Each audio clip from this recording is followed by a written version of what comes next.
We just go roll right into it. We don't have to like stop start.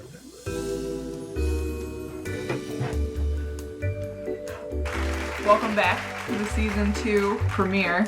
Shortest season 1 in all media history. Life got busy there at the end, between, I don't know, races, traveling, all the good things. Let me give you a catch up on everything that's been going on since the last time we moved. So we're now in Prescott, Arizona. We were in Scottsdale. I lived there for 4 years. You were there for also 4 years? About that. Yeah. But now we're in Prescott, Arizona. If you don't know where Prescott, Arizona is, it's a mere 2-hour drive north of Phoenix. Beautiful. A lot of retired people here. A little bit west of Sedona. A lot of athletes here. Alright, so we moved here.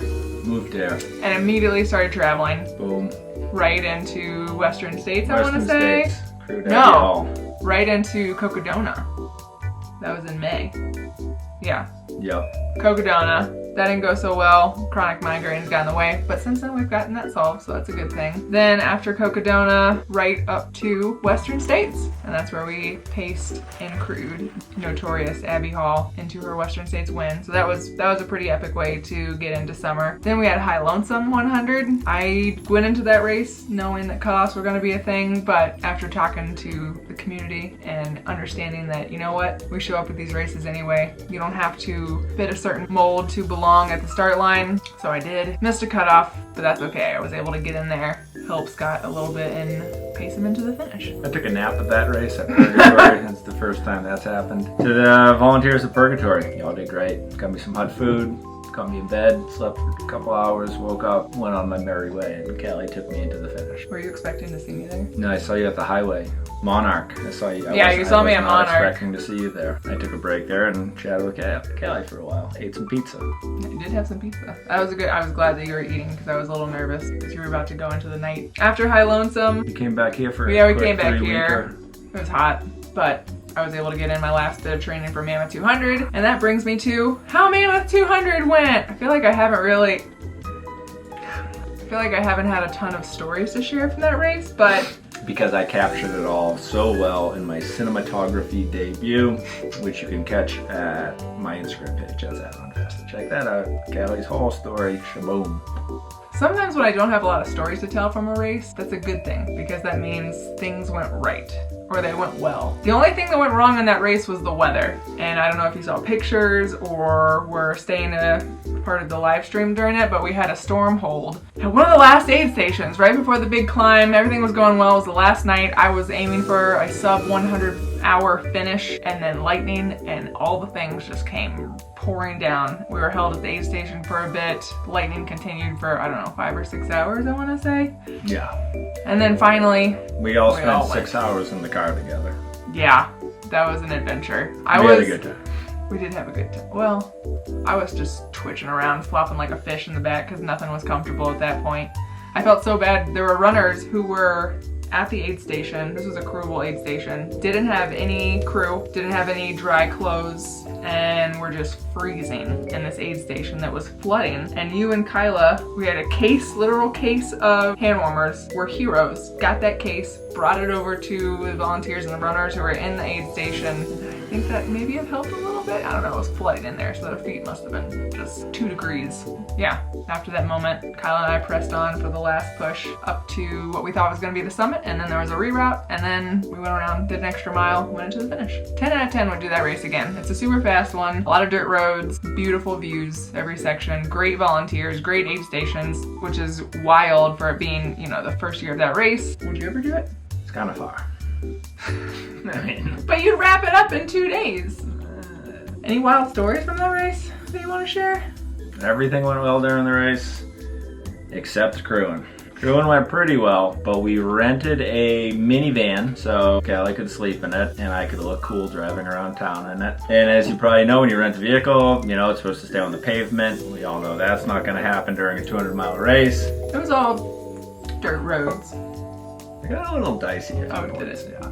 Anywho, said aid station where there was all the rain and lightning, I go to leave there. All the lights on the car come on as I'm leaving. It's counting it down, 0.75 miles. 0.5 miles, this car will come to a stop. Pull over in a safe spot. So I had to pull over. I was rushing through the back roads of dirt just to try to get back onto the pavement in case I had to call the tow company. And I had to sit there for a while, just panicking. I was just in a panic. It's probably 3 a.m. We were on top of near Mammoth Mountain. I figured if I could just get to the downhill, I could neutral it all the way into town where the condo was. So I essentially did that, got it to the condo, and the vehicle was covered in mud and was everything you can think of. And I'm thinking, all right, I gotta call this rental agency to come do something with your vehicle. I gotta get the mud off this thing. What am I gonna do? We're in the second story of the condo. As you can imagine, there's no garden hoses outside. So I'm like, how can I get water to go clean this vehicle? And I figured I would fill up the teapot. Oh. So I was going from car with a teapot, just teapot, trying to clean it around.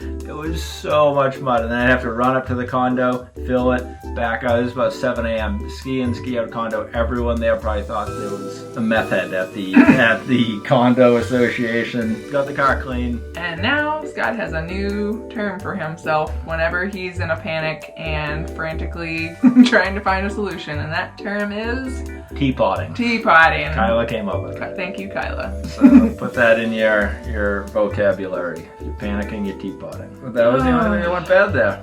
And then I feel like that was so far ago, that was like 6 weeks ago. Which brings us to our current state of, I feel like we're in the anti-winter arc. So a lot of people I know talk about having their winter arc where they're just like, going hard and all the things. I feel like I'm going pretty slow at all the things, just kind of enjoying the downtime, the quietness, the peacefulness, and one little hobby because I love to try new things and I enjoy sucking at new things. I'm trying to be a sourdough bread maker.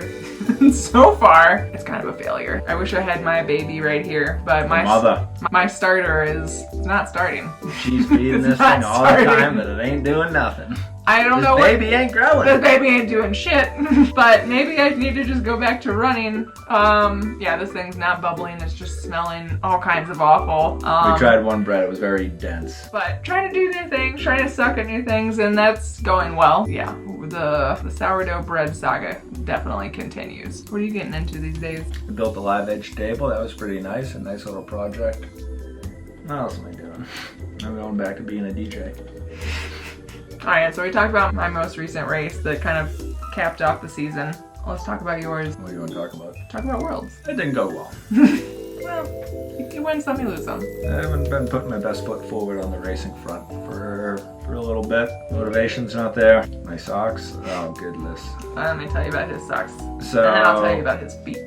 I'm cheap and socks are expensive. So I got these toe socks, right? And I got a big bunion on one side of my foot. So right where the bunion is, every toe sock wears out there and I get a hole right in the bunion. Socks are expensive. So I am currently wearing one right side in sock and one inside out. One right side in, one inside out sock because I've done that before. If my left sock keeps getting a hole and I wear the right toe sock inside out, it covers the left foot. That's what I'm doing. I mean, it's pretty frugal. There's some pieces of gear that you can kind of get away with being frugal with. There's some gear that you like, it's probably worth investing in. But we can have a whole gear episode at some point. The worst is that there's writing on the back going up the Achilles. And obviously you can see the writing on one side and the other side you can clearly see the socks inside out. Exoskin?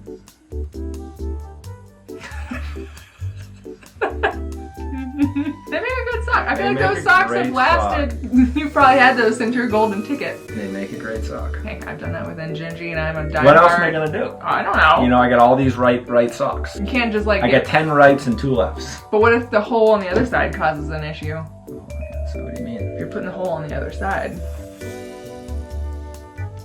Oh, like if the seams are caught? Yeah. Yeah, that's kind of what we've been up to. And now I feel like the question on everybody's mind is, what's everybody racing? What's everybody doing next year? And you know what? Nobody knows because the lotteries haven't been announced yet. I feel like I'm just like standing there in the corner. Callie knows what she's doing. I don't know what I'm doing. Oh, well, later in the year. I don't know what, wait, what do I do? What am I doing? I'm not going to tell the people something. Oh, for May?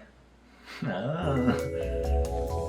That's it. Cut it. End of the episode. That's the cliffhanger. All right.